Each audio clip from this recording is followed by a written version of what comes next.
Memang bersoalan kurban, saya jujur saja selama di Indonesia masih banyak salah pemahaman terhadap kurban. Dan saya pernah berkata, memang Islam kita di Indonesia Islam keturunan. Ya, jadi asal tahu saja. Ya, tapi dari segi belajaran, mohon maaf ya, kita terlalu jauh terhadap pemahaman. Yang saya maksud, kita melaksanakan sesuatu tapi kita sudah belajar, sudah tahu, bukan hanya asal saya dengar, saya lihat, saya bukan sebatas itu, tapi kita punya dasarnya. Dan ini kelemahan kita, di antaranya kurban. Saya pernah mendengar, bukan malah sering mendengar soal kurban dihitungkan beroran. Jadi keluarga suami istri sama 5 anak berarti jumlah 7, wajib sapi. Kalau kurang daripada itu, atau misal suami istri tidak mampu, boleh ini tahun kurban kambing atas nama suami, tahun depan atas nama istrinya. Ini hal keliru sebenarnya. Yang dihitungkan soal kurban beda sama akikah dan beda sama zakat fitrah. Zakat fitrah sama akikah terhitung beroran. Akikah laki-laki 2 kambing, perempuan 1. Kalau tidak mampu boleh. Kalau ada kembar laki sama perempuan berarti 3 kambing. Tapi kalau tidak mampu boleh 1 kambing, tidak masalah. Dan tidak ada istilah sekarang saya kurban tapi nanti sisanya seolah-olah ada hutang sama Allah. Sesuai kemampuan kita. Di antaranya kurban. Kurban hitungannya berkeluarga, bukan beroran.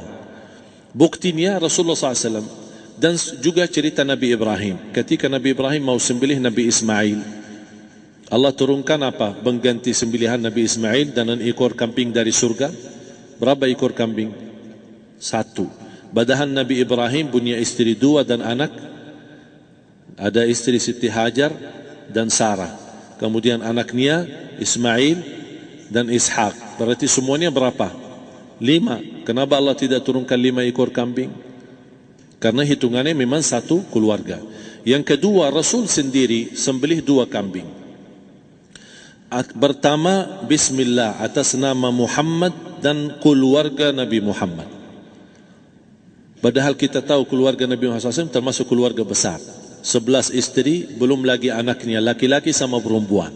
Ada yang hidup maupun sudah mati, sudah termasuk semua. Yang hidup maupun mati. Yang kedua, Rasul sembelih sembelihan yang kedua atas namaku dan umatku. Umatnya berapa miliar? Cuma 1 ekor kambing. Kenapa Rasulullah SAW berkurban atas nama dirinya dan umatnya? Saya mengambil salah satu di sini tanda sayangnya Rasul kepada umatnya. Jadi saya selalu berkata, orang miskin yang tidak mampu berkurban seharusnya bangga di hari kurban, karena Rasul sudah kurbankan duluan atas nama dia. Jadi terima kasih ya Rasulullah, ingatkan kita. Yang kita tidak mampu, Rasul sudah.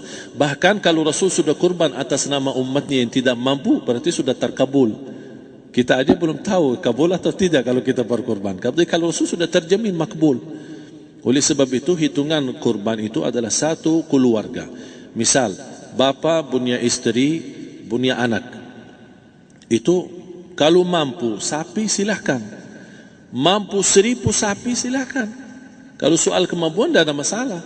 Tapi kalau soal kewajiban, tidak ada wajib lebih daripada 1 ekor kambing.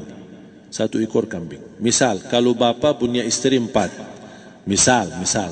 Cuman ini misal. Ya. Istrinya 4. Setiap istri anaknya 10. Berarti jumlah berapa? Anak 40, istri 4, berarti 44, sama bapa 45. Wajib 1 ekor kambing saja. Cukup untuk semua ini. Tapi kalau soal mampu, ya silahkan. Mau 1000 kambing boleh, mau 1000 sapi boleh. Tidak ada yang melarang kalau soal kemampuan. Dan kalau kita mau sembelih, Bismillah atas namaku dan keluarga. Tidak perlu bawa data-data nama keluarga. Jadi disebutkan tukang sembelihnya ada capek menunggu sambil sebutkan nama-nama. Tidak perlu. Udah Bismillah atas namaku dan keluarga. Termasuk kata atas namaku dan keluarga, termasuk orang tua yang sudah meninggal. Termasuk orang tua yang sudah, karena kita adalah hasil daripada orang tua. Itu sudah termasuk, tidak perlu kita sebutkan. Ada sebagian ulama membolehkan kalau kita mampu, mau khusus kambing atas nama orang tua, tidak masalah. Kalau kita mampu. Tapi kalau kita tidak mampu, itu sudah termasuk orang tua kita bersama keluarga besar kita. Ini salah satu kenikmatan, dan ini termasuk juga sedekah yang berguna bagi orang yang sudah meninggal di keluarga kita. Wallahu ta'ala. Dan juga masalah panitia, bisa kita mewakili. Kalau kita tidak mengerti sembelihannya dan tidak mengerti cara bagiannya. Tapi ada satu sunnah yang termasuk kehilangan sunnah ini, adalah banyak yang tidak mau makan dari hasil kurban. Padahal itu sunnah Rasul. Dari akikah boleh makan, dari kurban pun boleh makan. Bahkan sunnah SAW dibagi 3. Sepertiga pertama dihadiahkan. Maksudnya kata dihadiahkan kepada orang kaya. Misal tetangga saya tapi orang kaya, dia bukan miskin, tapi boleh saling hadiah. Karena inti daripada hadiah silaturrahim. Ada keluarga kita termasuk mampu, tapi saya kasih, ini alhamdulillah saya sembelih sapi. Barangkali dia tidak mampu, cuma sembelih kambing. Udah, kita dapat daging kambing, dia dapat daging sapi. Tapi dengan niat hadiah, bukan sedekah. Karena dia bukan orang miskin yang menerima sedekah. Yang sepertiga yang kedua adalah sedekah. Sedekah itu termasuk orang miskin. Yang ketiga, kita makan sendiri. Bahkan Rasulullah SAW selepas Idul Adha, beda sama Idul Fitri. Sebelum Idul Fitri dia makan kurma, meyakinkan batalan puasa. Tapi kalau Idul Adha tidak makan dan minum sebelum salat, kenapa? Bukan berarti tidak boleh. Tapi Rasulullah SAW ingin pertama pembukaannya, buka sarapannya atau makan di pagi harinya selepas Idul Adha adalah dari hasil sembelihan kambing itu atau dari kurban. Jadi kita sebagian sedikit. Tapi kalau kita merasa alhamdulillah rezeki saya banyak di rumah, alhamdulillah banyak ada makanan, mau sedekahin semuanya, semua mau sedekahin, tidak masalah.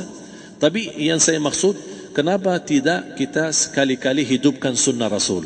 Jadi sebagian, walaupun ada sebagian sedikit lah, buat istilahnya sama sedikit porsi nasi atau apa, karena kita berhak sebagai kita kurbankan lillahi ta'ala, kita berhak menikmati kurban ini yang lillahi ta'ala supaya kita mendapatkan keberkahannya, bukan hanya orang lain.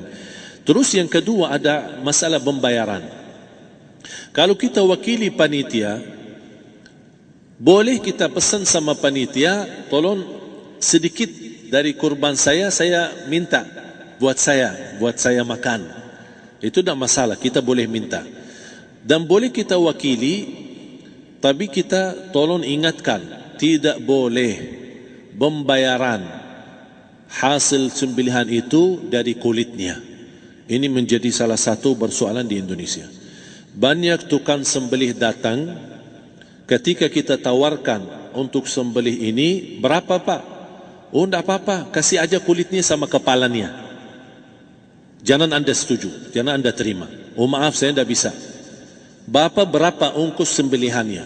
Kita harus sepakat dulu. Tidak, saya ikhlas, tidak apa-apa, seikhlasnya. Tapi yang penting kepalanya sama kulitnya. Itu aja yang saya minta, yang lain tidak apa-apa. Tidak boleh. Tidak boleh. Kenapa? Karena ini kurban. Kata kurban berarti lillahi ta'ala, bukan untuk jual beli. Kalau kita sudah bayar dari bagian kurban, berarti bukan lillahi ta'ala. Harus kita jaga amalan itu. Tapi bagaimana cara jalan keluarnya? Kita harus sepakat, ijab kabul. Sepakat dulu, Pak, saya udah begini, saya kasih untuk sembelihan 50.000. Bapak setuju? Ya udah setuju. Selesai kan? Sudah sembelih, sudah potong, sudah semua. Lepas ini semua kita kasih ongkos 50.000 ongkos sembelihannya. Habis itu, Pak, kulitnya sama kepala hadiah buat Bapak. Itu dah apa-apa, dah masalah. Tapi bukan untuk bayar sembelihan. Faham maksud saya? Harus dibedakan supaya jangan sampai amalan kita kurban habis biaya, habis ini malah tidak diterima karena sudah kita bayar sebagian daripada kurban. Saya silahkan bayar apa yang kita sepakati, mau hadiahkan kepada dia karena kita tidak bisa guna. Buat apa yang kita mau gunain kulitnya? Tidak bisa. Tapi mereka, buat mereka lebih berguna, oleh karena itu kita bisa hadiahkan untuk mereka. Bahkan kita bisa juga kasih daging untuk mereka bisa menikmati sebagai sedekah. Wallahu taala.